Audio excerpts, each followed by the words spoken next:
Hello, Sam. Welcome to Aviation TV, means Aviation TV in English. How was your trip to Portugal? Is it your first time? It's second time? It's fantastic. It's actually my third time to Portugal. My first time was 2015, came as a tourist, and last year I came again the second time to fly on the retirement flight, or high fly A380. And this is actually a very last-minute surprising business trip to Portugal. But before my business in Lisbon here, I actually went to Funchal. I always want to go to Madeira to see the amazing landing and the spectacular airport there. So this is my third time. Every time it's been a pleasure here. Okay, did you fly on a 330 TAP? Yeah? Okay, can you, like a passenger, can you give your opinion? It's a big difference between the 350 and the 330 Neo. You think it was a good choice for TAP? Yeah, so I flew on the A330neo from San Francisco to Lisbon. It turned out to be the first flight from San Francisco for TAP this year because they suspended the service last year. So we had about 250 passengers, so it's quite full, which is actually a very welcoming sign.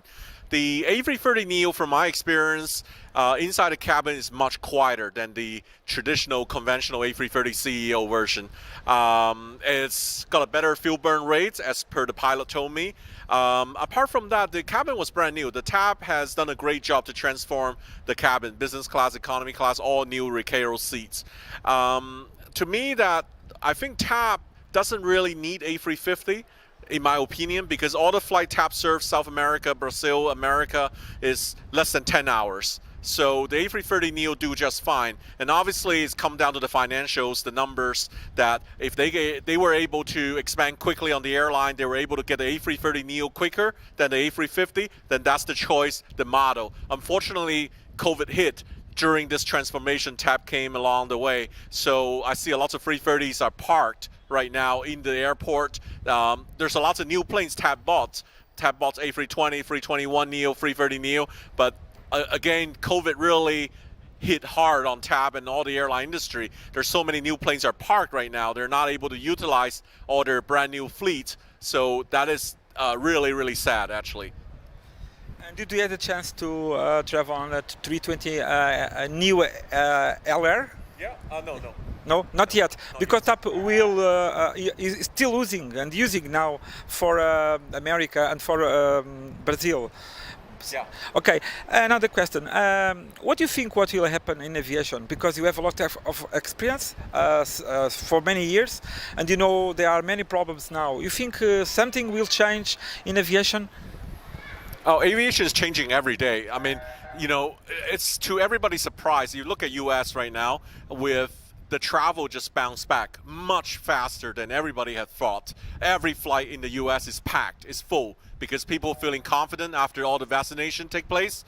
And I believe Europe will follow and Asia will follow the trend. So I'm not dismissing any opportunity in aviation here. I think that, things might happen faster than actually slower, and so I'm not pessimistic about it. I think in aviation you have to create opportunity to survive. You have to keep evolve. So when aviation, when COVID came and everybody turned into cargo to make revenues on cargo, and now I think the regional travel will start up faster before international long-haul travel take place. So to recover the whole industry, you need a lot of countries to recover together. You need a lot of coordination. You need the border to open. You need the quarantine to suspend. You need the vaccination to take place. So you need a lot of coordinated solution to take place before the industry can bounce back. And what do you think will happen with the 380? Because, for example, we love 380 in Portugal, and I think all around the world. You think that there are some future only for cargo flights, or will completely disappear? Yeah, I love the A380. I love the four-engine airplane. Unfortunately, I am not very optimistic on the A380. Most of the carriers have announced the retirement, and I don't think they will reverse that decision.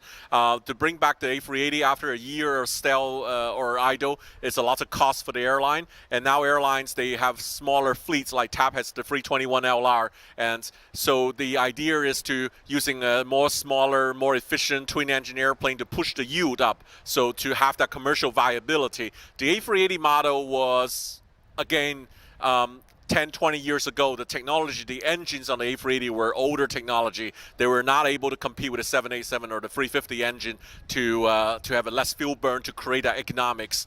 I think the only A380 operator ongoing will be Emirates because they have over 100 and they don't have any other options to go with. If the international travel long haul bounce back quicker, it will be better for Emirates to use more A380. But overall, I think there will be just a handful airline like British Airways, Qantas, and Emirates may continue using their A380 to serve the long haul, very high dense traffic in the future.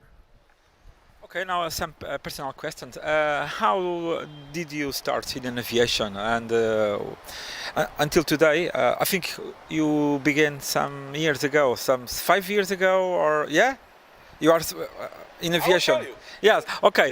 Yeah, Tell me your history.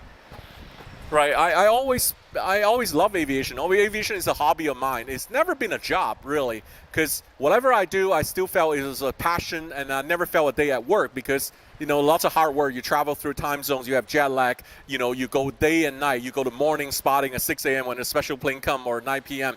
And then this is all because you loved what you're doing. It's dedication. I never really had a job in aviation, so I didn't agree with you how you started. And I felt it was just always kind of a passion and hobby. I started putting lots of videos, like you said, a couple years ago, and then people turned out to like it.